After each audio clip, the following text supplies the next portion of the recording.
भारत के सभी राज्यों की खबर SNS न्यूज चैनल पर, खबर जो आपको रखे सबसे आगे। नमस्कार, SNN न्यूज चैनल में आप सभी का फिर से स्वागत है। मैं अश्विनी। भंडारा शहर के त्रिमूर्ति चौक में बहुजन समाज के शिक्षित युवकों को 5,000 10,000 की मजूरी देकर उनका मानसिक और शारीरिक शोषण करना, सरकारी नियम, सरकारी व अन्य विभागों का निजीकरण करना, इस तरह की 44 मांग के साथ जिलाधिकारी कार्यालय में अधिकारी को ज्ञापन सौंपा गया। आइए दिखाते हैं सीमा हरडे की ये रिपोर्ट। ज्ञापन देते समय नरेश आंचल, जिला अध्यक्ष RMBKS प्रोटान भंडारा, रविदास लोखंडे भारत मुक्ति मोर्चा, पूर्व विदर्भ अध्यक्ष जयप्रकाश राम टेके, विभागीय अध्यक्ष राष्ट्रीय मूल निवासी बहुजन कर्मचारी संघ ट्रेड यूनियन नागपुर विभाग और संघ के कई अधिकारी मौजूद थे।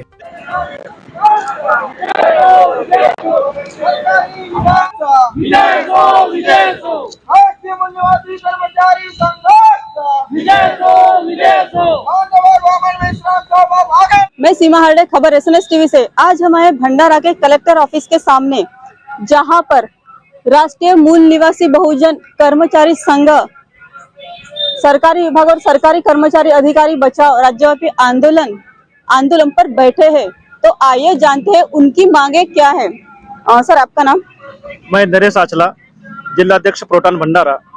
हमारी जो मांग है वो 44 मांगों का ज्ञापन हम लोग महामहिम राज्यपाल को, मुख्यमंत्री को, शिक्षण मंत्री को और मुख्य सचिव को देने वाले हैं। क्या मांगे है सर आपकी? ये जो शिक्षा का निजीकरण किया जा रहा है, नई जो शिक्षा नीति है 2020, ये जो लाया है वो बहुजन समाज को शिक्षा से वंचित करने वाली नीति है। इसका हम विरोध कर रहे हैं।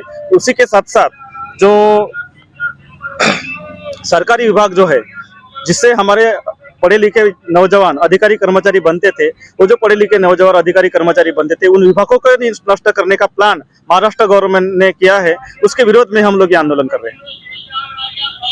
क्या चाहते हैं आप प्रशासन से?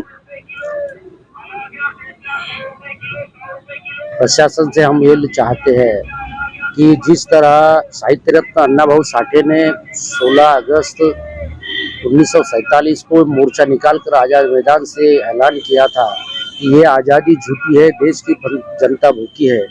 अभी प्रोटान के माध्यम से 44 मांगों को 44 मांगों को लेकर एक ज्ञापन दिया जा रहा है और राष्ट्रीय मूल निवासी बहुजन कर्मचारी संघ की ओर से 9 मुख्य मांगों को लेकर, ये जो बैनर पर आप जो देख रहे हैं, वो मांगनी को लेकर, डिमांड को लेकर, बहुत सारी मांगों को लेकर ये आंदोलन चलाया जा रहा है। इसका मतलब ये है कि आज भी इस देश की जनता भूखी है। सरकारी विभाग जो है उनका खालीकरण किया जा रहा है, उनका निजीकरण किया जा रहा है और सरकारी कर्मचारियों का निजीकरण किया जा रहा है और इस तरीके से सरकारी यंत्रणा समाप्त करने का शासन और प्रशासन के द्वारा ये जो नीतियाँ चलाई जा रही है, इसका हम विरोध करते हैं ना। रशिया में उनका नाम लिया जाता है, लेकिन अपना भारत देश इस बात को भूल चुका है। पिछली बार आपने कार्यक्रम किया था अन्ना भाऊ लोक शहर साठे का, इस विषय में आप क्या बोलना चाहेंगे? अन्ना भाऊ साठे जी ने जो मोर्चा बम्बई में निकाला था, वो आज़ादी की जो मिली है, वो आज़ादी बहुजनों को नहीं मिली है। कुछ मुठभर लोगों को आज़ादी मिली है। बहुजनों को आज़ादी अगर मिली होती तो आज बहुजनों की समस्या नहीं होती। लेकिन जो मुट्ठी भर लोग हैं उनको आज़ादी मिली, उनकी समस्या नहीं है।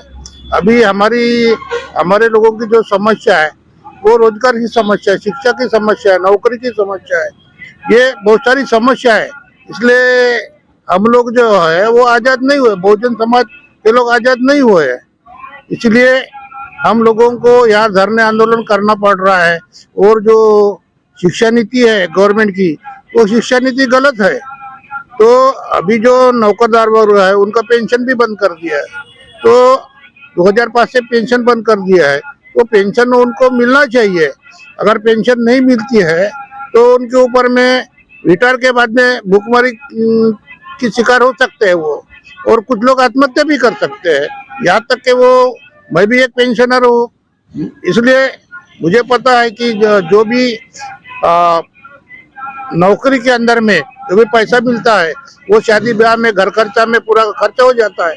और जो रिटायर होता है उसके बाद कुछ नहीं होता, रिटायरमेंट के बाद में तो उसको पेंशन की व्यवस्था होना ही चाहिए, मिलना ही चाहिए।